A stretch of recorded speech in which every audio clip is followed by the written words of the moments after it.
All of Spiked's articles and podcasts and essays are free, and we want to keep it that way. But to do so, we ask our loyal supporters, if they can afford it, to chip in, ideally with a regular donation. It might not sound like much, but donating as little as £5 per month can have a transformative impact on our work. For less than the cost of about 2 copies of The Guardian these days, you can help Spiked become bigger and better and bolshier than ever. So if you like our work and want to support us, please do consider signing up. Just go to spiked-online.com and click on the big red donate button in the top right corner. Thanks so much, and now on with the show. Hello and welcome to the Spiked podcast. I'm Fraser Myers, and joining me as ever this week, we have Spike's deputy editor, Tom Slater. Hello. And Spiked columnist, Ella Whelan. Hi. Coming up on the show, the media's handling of coronavirus, the government's contract tracing app, and the turning tide against trans activism. The UK crossed the grim milestone of 20,000 deaths in hospitals. Look at this moron. I know you don't like me calling them morons, but they're morons. Over 100 frontline health workers have now died. Would you accept that that figure is too high? I wonder if you will take this opportunity to apologise to those families of loved ones who died in care homes because the government didn't properly protect them. It's fair to say that the media have not had a good war. The media have come in for enormous criticism from all angles during the coronavirus pandemic. Poll after poll shows extremely low levels of trust in journalism. A recent Sky News poll found that 64% of the public don't trust TV journalists on coronavirus, while 72% don't trust newspaper journalists. Trust in institutions like the NHS is much higher, and even leading politicians, who we usually love to hate, are more trusted than the media. Tom, what do you think's going on? Well, I think on one level, lack of trust in journalism and journalists is nothing new, nor is a lot of the things that are irritating us about the media at the moment. But I guess coronavirus has kind of thrown a lot of it into sharp relief and found a lot of the kind of preoccupations and the tendencies. It's made them feel even more trivial and grating and kind of potentially dangerous in some respects in given the kind of situation that we find ourselves in. So there's the usual stuff that a lot of people have talked about, the gotcha questions, the tendency towards kind of doomsday, worst case scenarios, apocalypticism, the tendency to, again, kind of feel like they're just kind of trying to score cheap points against the government, the sort of sensationalized nature, the sort of tabloid moralization that we saw in relation to the kind of COVIDiots phenomenon. But I think 2 things that would be worth talking about in a little bit more depth. I think one of which is the groupthink, which has been on display from the media so far. Now, that's kind of inevitable with any group of people. The lobby in particular, in terms of the people who in normal times would be working in Parliament, who are reporters for national newspapers and broadcast journalists who are very much covering political issues. They are, from broadly speaking, the same layer of society. They're often from the same universities. They're often given to the same kind of little fixations day to day. And that does have a bearing on the kind of questions that get asked, inevitably. The kind of benign aspect to it being people just, as many people have seen at these press conferences, getting up one after another and asking the same question about the same issue, whether it's PPE or it's care homes or whatever, because they all feel that they need to get onto that particular issue of the day. That can be quite grating. But on a broader level, and I think we saw this in the run up to the lockdown, was that it felt, for all intents and purposes, that they had taken the same kind of reading of the situation, that lockdown as soon as possible and as hard as possible was the right policy, and were all just effectively advocating in all of those press conferences for that policy. In the days running up to the lockdown being announced, it was pretty much every single question was, when are we going to do what Italy's done? When are we going to do what France does? And I don't think that's necessarily a good place to be. And I think it just taps into the other aspect of it, which I think is important, which we've seen through the Brexit process, but also coming more into relief now, is the way in which the media has started to kind of think of itself as the opposition, the real opposition. The fact that it's not just kind of holding government to account, but it's almost starting to conceive of itself as a kind of political actor in that respect. And I think that can be really dangerous, because on the one hand, no one is saying that the media should give the government an easy ride, that they should ask them fluff questions, that given the situation that we're in, that they should ease up on the scrutiny and all just back the government. No one's saying that. But at the same time, I think if you constantly have that kind of quite antagonistic, almost semi-partisan relationship, then it does start to skew your reporting, inevitably. it does start to skew your priorities. And as I say, when it almost feels like they're actually also advocating certain policies, it can mean that questions about, for instance, the costs of the lockdown, the adverse consequences, the policy decisions which are really important but aren't really being focused on, so for instance, the issues with care homes that you've raised on Spike this week, just kind of get lost in the mix. Because on the one hand, whilst, there becomes a point at which it feels like certain journalists are building a case against the government rather than actually holding them to account. And that can be a big problem, because whilst they are there to, again, ask the government tough questions, they're also there to get at the truth, and constantly just pursuing the most kind of salient point of the day to try and score points against the government is not necessarily always going to get you there. Ella. What's really frustrating is when faced with criticism, lots of the sort of big names in mainstream journalism get quite defensive. There was this incident on social media when Konstantin Kisin, who's a comedian, did a thread that was sort of criticising the media quite constructively, and he had a point in terms of what you want the media to do in a situation like this.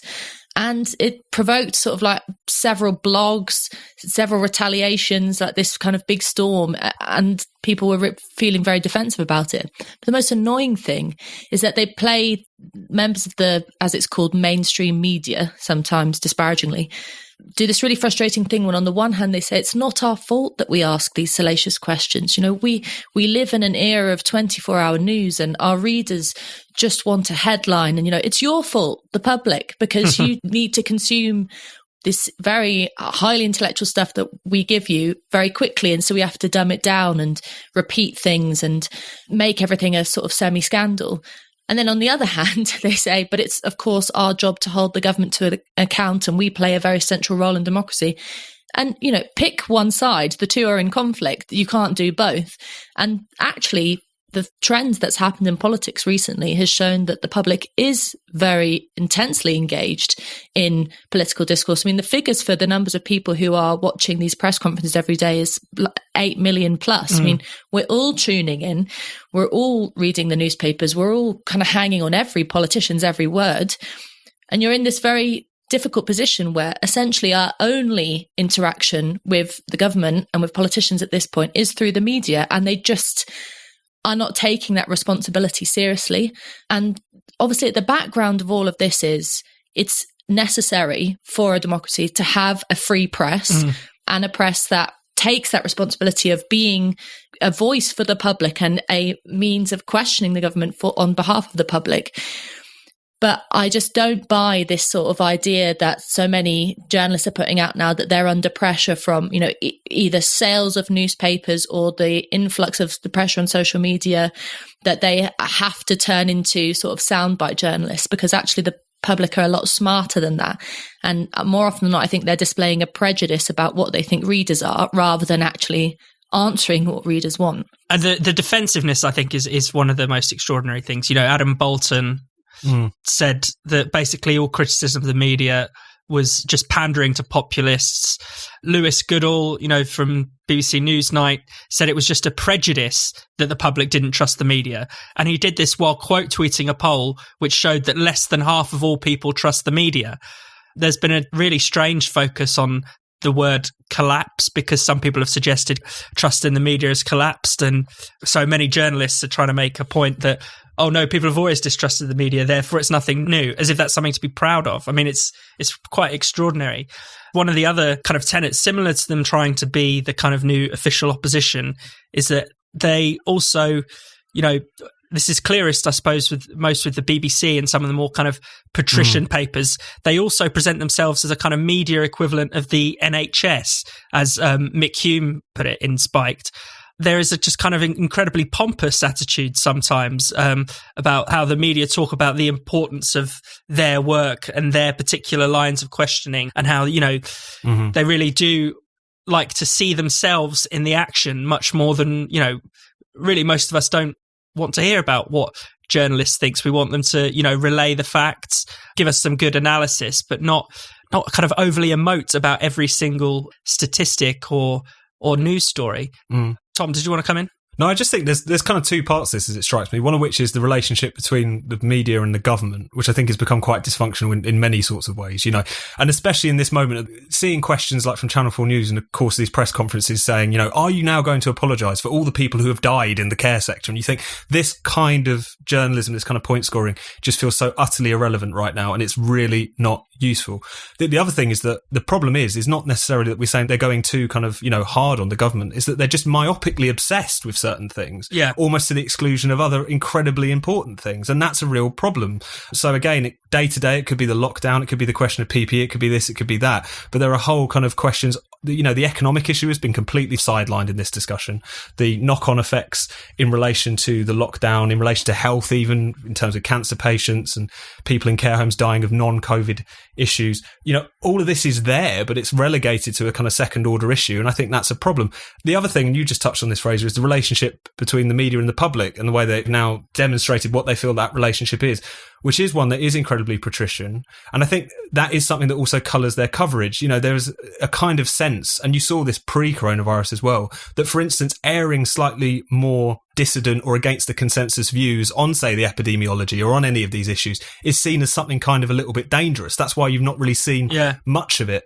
And it's fallen to alternative media and online media to give platforms to these different kinds of voices, even within the scientific community, because with that Adam Bolton kind of line in mind of talking about you can't pander to the audience, there is this sense of, despite the fact they're trying to present themselves as very high-minded and wanting to raise discussion, there's a tendency within some of them is that they worry that if you did actually have a debate out about some of these issues, that the people might get the wrong idea. Therefore, they have to act as a kind of filter. So I think that's quite concerning. And the other thing is, obviously, the media is going for a tough time at the moment insofar as ad revenues are plunging. Loads of them are being furloughed.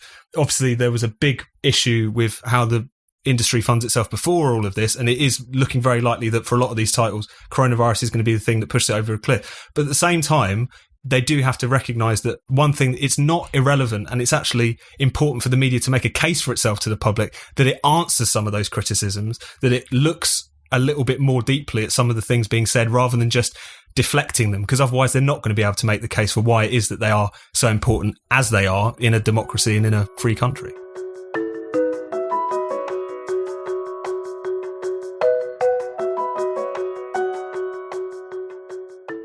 You're listening to the Spiked podcast. Spiked has no subscriptions and no paywalls. All of our content is free. We rely on the generosity of our listeners and readers to keep us going and growing. For those of you who already donate to Spiked, we can't thank you enough. It really means a lot to the team. If you haven't already, then why not consider giving Spiked a donation? You can make a one-off payment or give monthly by going to spiked-online.com.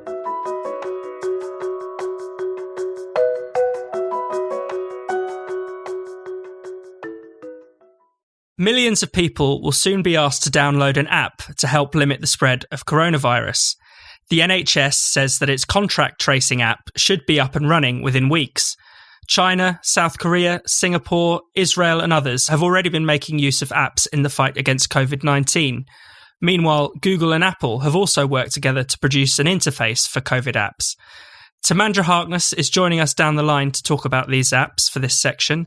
Tamandra is the author of Big Data, Does Size Matter? And is a member of the Royal Statistical Society's working group on data ethics. Tamandra, first of all, can you tell us a bit about what different countries are doing with these apps and, how they work? Well, there's two different uses of the apps, really. One is as a supplement to manual contact tracing. So in countries like South Korea and Singapore, if you are diagnosed with COVID-19, a human being will actually sit down and go through with you where you have been during the pre-symptomatic period when you might have been infectious and try and work out who you might have infected and then get in touch with those people and warn them that they might have been infected. And so although Singapore does use an app, it's really a supplement to the manual contact tracing. But some other countries are using apps as the primary way of trying to do the same job.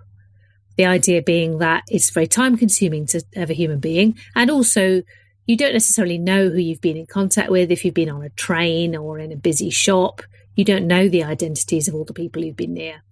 Whereas an app can help identify where you've been or who you've been close to.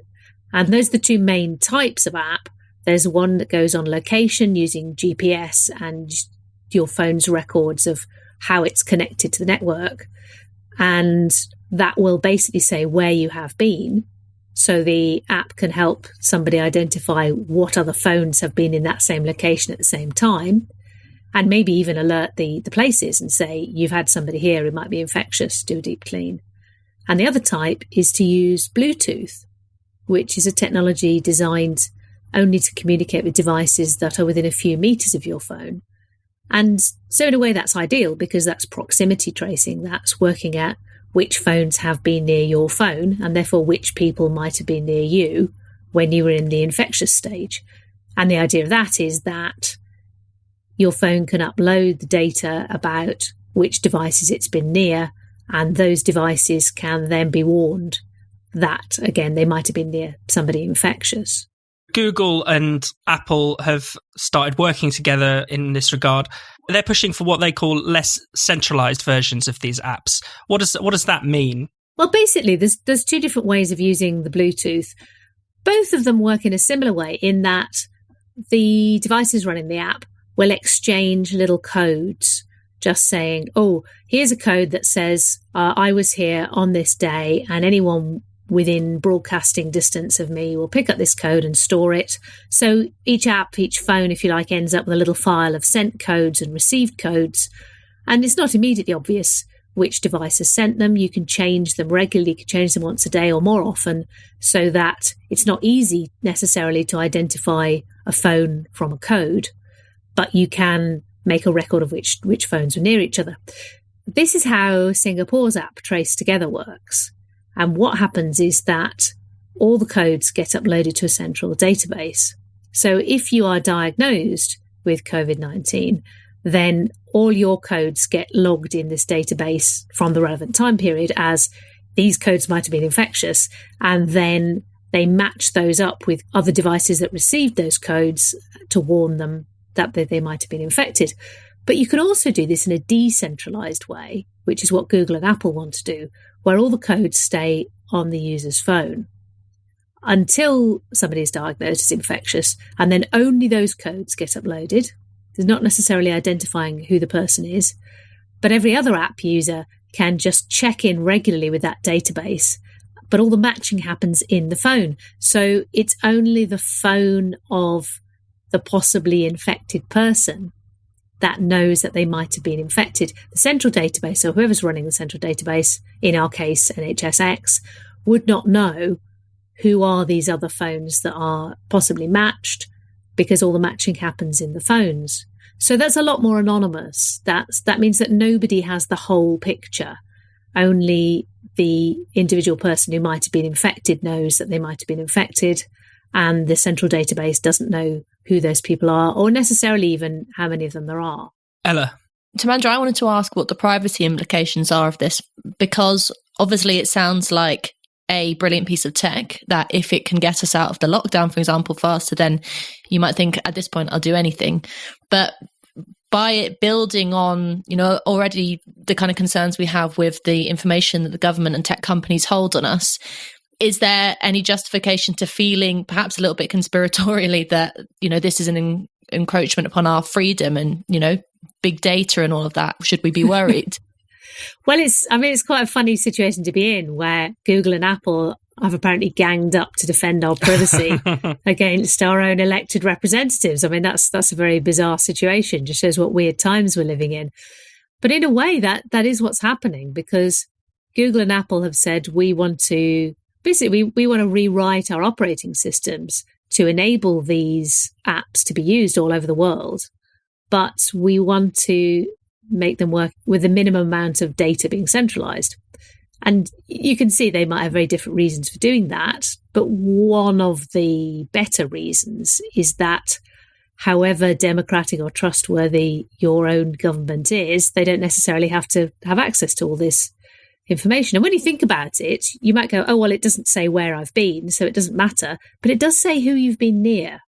And that could be very personal information, both for you and for the other people that you're near. I mean, they don't necessarily want that information shared. So The fact that you could run these apps without centralizing the data is a great opportunity to be able to, exactly as you say, facilitate freeing up from lockdown a bit, identifying people who might have infected without necessarily handing over a lot of personal information. Now, just to defend NHSX for a moment, the reason they have been working on the other basis, so much more like Singapore, exchanging these tokens but collecting centrally all the information in one place, is they want to have this overview. They want to have an idea of, well, how many people are being infected, how many people are infecting other people, how fast is it happening, how fast is the disease spreading, so that if it looked like we were headed for another upsurge of the disease, they would have some advance warning and they might be able to say, oh, well, let's tighten up the restrictions again before that happens. So I don't think you necessarily have to see there are sinister motives for wanting to do this, but nevertheless, it is a bit of a data grab. It is saying, well, we want all of this information and then we'll decide what to do with it, as opposed to saying we want the minimum amount of data that it would take to make this work. And then if we want more information about location or so on, we will explicitly ask you for it. And then you'll know what's going on. At the moment, NHSX have said that they want to use a centralized version of the Bluetooth app, but it's not really clear how that would work with Google and Apple. So I think it's still possible they might do what Germany have done, which is start off in that direction, then say, okay, you know what, we will go with the decentralized version and then we will ask people for other data on top. I think that's still possible. Tom? Tamanda, I just wanted to ask about whether or not this technology is actually going to work in practice, particularly because from what I've read, it's going to require quite a high level of take-up from the general public, from the NHS app, for instance, for it to really have that kind of effect. Countries like Singapore finding only kind of 20% take-up. So I was just wondering, how much do you think this is going to be a success, or is it always going to be more of that kind of in-person contact tracing that you started off talking about that's going to be making the difference here? Well, yes. I mean, you're right. There are a lot of hurdles to it. One is that it slightly relies on testing. And at the moment, the UK NHSX app is proposing to make it a self-diagnosis thing. So there'll be a little questionnaire about symptoms. And then if you report enough of the symptoms, it'll say, oh, yeah, you've probably got it. We better flag you as infectious.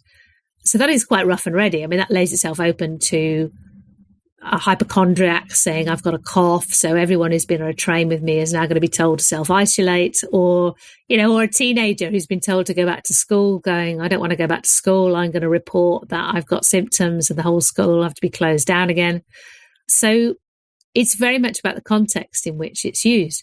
If we were doing what Singapore essentially does, which is the one-to-one contact tracing, and incidentally, I mean, they have access to a lot of data. To them, the app is very much just an extra. They are already allowed to take other data off your phone, like the locations of where you've been and all sorts of things. So this is the icing on the cake for them. It would be interesting to see whether the UK would have contact tracing systems that were similarly intrusive, whether people would put up with that here. It's clearly more effective to have individual contact tracing, because you could also do things like say, oh, well, you appear to be close to this phone all the time.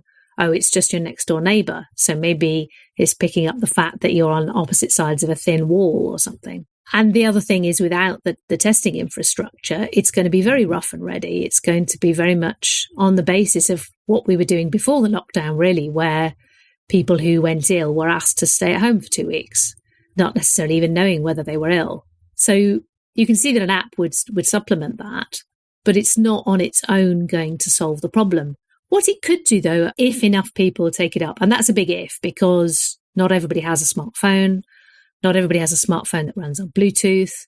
In order to get that effectiveness, epidemiologists have estimated that 56% of all people would need to have the app, which would work out at about 80% of smartphone users. So that is quite a big ask to get that many people to be consistently running the app. And again, that also slightly depends on the eventual form of it, that it will be convenient to run. You won't have to leave your phone on and unlocked all the time. But what it could do, I think, is two things. It could slow the spread of the disease. So just make it slightly more effective for us all to basically look out for each other and go, all right, I'm not going to go out if I think I'm infectious. You can actually supplement that a bit by donating your data, if you like, so that people can be warned. And the other thing is, I think the government has done so well with frightening people about COVID-19 that a lot of people for whom their personal risk level is extremely low are frightened for themselves to go back to anything like normal. So people who are at very low risk are frightened of going back to work. What an app could do is give them a psychological support, make them feel like, okay, well, there is something out there protecting me, if not an actual lockdown, but something out there is helping to reduce my risk of being infected. And maybe if I can upload it on my phone, I'm actually doing something that will probably protect others rather than me, but there's something I can actually do. And so I do slightly feel that part of what an app would do would be a psychological effect, just to make people feel that there is some protection.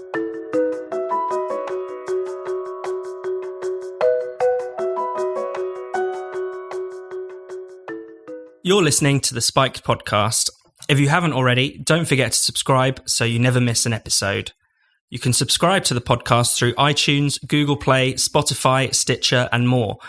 And if your provider allows you to, why not give us a rating and a review while you're there? It really helps new listeners find the show.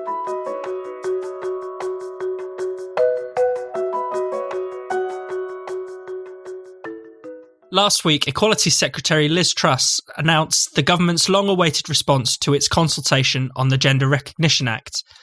The government had initially proposed speeding up the legal process of changing gender by allowing trans people to self-identify as their preferred gender. Some feminists were concerned this would mean the erosion of women-only spaces, but Truss confirmed that protecting those spaces would be her priority. She also vowed to protect trans children from making irreversible decisions about their bodies. Meanwhile, this week, Freddie Mcconnell, a trans man who gave birth to a child while still a woman, lost his bid in the appeal court to be named as the child's father on its birth certificate. Ella, do you think these two outcomes show that the tide might be turning against trans activism? I wouldn't get complacent to thinking that this debate is over, because the reaction to Liz Truss's statement has been quite extreme. The claims are that what Liz Truss has done is put trans children in danger, has eroded the visibility of trans individuals, and so on and so on. But I mean, for most sensible people who are tuned into this debate sympathetically, the issue, one, of women-only spaces, particularly in extreme scenarios like prisons or rape crisis centres, and the issue of children having intervention, medical or otherwise, in relation to their gender, is the one part of this debate there is consensus around, that you shouldn't really interfere with children's bodies, and that actually protecting places like rape crisis centres is probably a good idea to have it women only. There's a whole range of other parts of this discussion about how far you go to accommodate, as it's called, trans rights, or how far you support it. That's totally up for discussion. But most people generally accept that the thing that Liz Truss has said really isn't that extreme and is generally quite sensible. But the reaction has been as if she said every trans person should be kicked out of Britain. So this debate is going to continue. But the reason why this debate is important is because actually reopening this in the way that Liz Truss has done is interesting, because number one, let's remember that the Conservatives opened up this can of worms in the first place, and were the ones that were, not quite a U-turn, but it's a strange change of tack, because they were initially the party that was really pushing for changes like this in order to score some kudos points. And it's only when they've realised that actually these kind of changes could make quite a significant difference to many women's lives that they've had to row back on it, to the extent that Liz Truss has done. But also, in talking about the importance of women-only spaces, and especially on the issue of children, it's something that does need to be talked about, because this debate isn't going to be resolved until essentially both sides meet somewhere in the middle. Because there was a case in Oxfordshire of a 13-year-old girl bringing legal case claiming that she was feeling put in danger by having to share a changing room with a trans individual or someone of the opposite sex. I don't celebrate that fact. I think that's a problem. We shouldn't have girls thinking that they're being put in danger by being in the same room as boys, even if they are, or everyone's in their knickers, because that just isn't true. And that's a very bad image to be put on of young men. That's the kind of the radical feminist view that every boy and man poses a danger to women. But on the other side is the kind of the complete ignorance of any sensitivities from trans activists that having a girl-only space, as it were, when you're developing through puberty might be quite important for some young women. And so this debate has become so fractious that if you are a liberal-minded, free-thinking person, if you take a side either way, you're going to get eaten alive. So this debate does have to carry on. And the point that has to be defended is that the small minority of trans rights activists, who are not all trans individuals, have to step back away from this now, because most of the public agree that women-only spaces should be defended. And dare I say it, Liz Truss is right on this. Tom? Well, I think we've talked about it a fair bit on this podcast before, but it's worth remembering that how different some of the demands that are being made by the trans movement are from kind of, previous kind of liberation struggles. It's of a very different character. Previously, whether it's gay rights, women's rights, well, you name it, the kind of idea was oftentimes just asking people to kind of like get out of their way, get out of our business, whereas there's a kind of huge politics of recognition within the trans movement, which is insofar as actually trying to redefine spaces like women's spaces without seemingly the say-so of the women already occupying those spaces. But I think in an even more profound way, with the question around Freddie Mcconnell and birth certificates, whether that's in terms of who the parent was, or whether it's in terms of actually trans people wanting to go back and have their birth certificates altered to make them in line with what they feel to be their gender identity. That's really quite Orwellian, because what you're inviting society to do and what you're demanding society do is effectively to lie, is to rewrite history, is to say that when you were born on a particular date that you were not actually the mother who bore that child, or you were not actually the child who was born with a certain set of equipment. That's just historical fact. I think the thing that this has really brought to the fore is the fact that, society can make all kinds of accommodations for people in terms of them wanting to live life as they see fit. Most people don't really have a problem with that. I think the issue is when you're being invited to kind of redefine society around how one particular person views themselves, that not only does it sometimes get people's backs up, because obviously it can involve the breaching of women's spaces, etc., but also it effectively evades what is just fundamentally biological fact. In the midst of this coronavirus crisis, for instance, and Joe Williams makes this point, whether or not you're actually born male for all intents and purposes is an important bit of information for your health, if nothing else. I don't imagine that coronavirus, given the fact it tends to skew towards affecting men more severely, that it would necessarily notice the distinction there in relation to people who now identify as a different gender. So these things aren't unimportant, but at the same time, recognising that those things are facts and things that do need to be noted and do need to be recorded. It's not to say that we as a society still do not make accommodations and still should not be as liberal and as accepting as possible. It's just to say that you can't, as I say, kind of just redefine society, how we do things, even biological facts, just around the identity of individuals. That's just not how these things can work.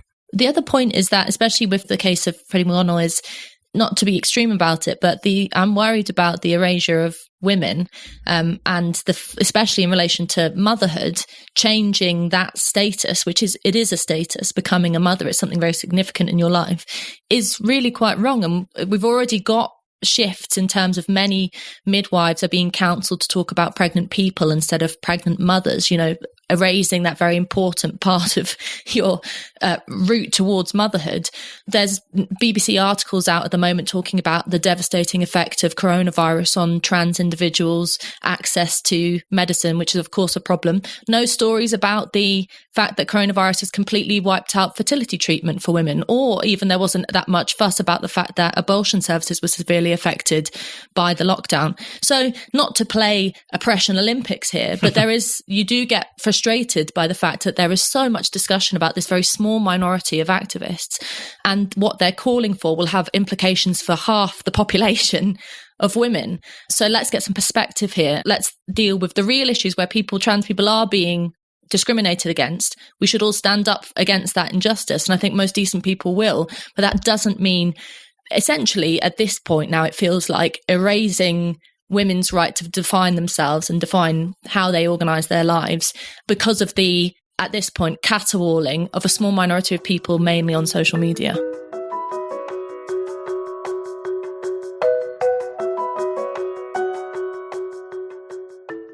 You've been listening to the Spiked podcast. For more Spiked content, don't forget to keep visiting us at spiked-online.com, where you can also make a donation or treat yourself to something from our shop.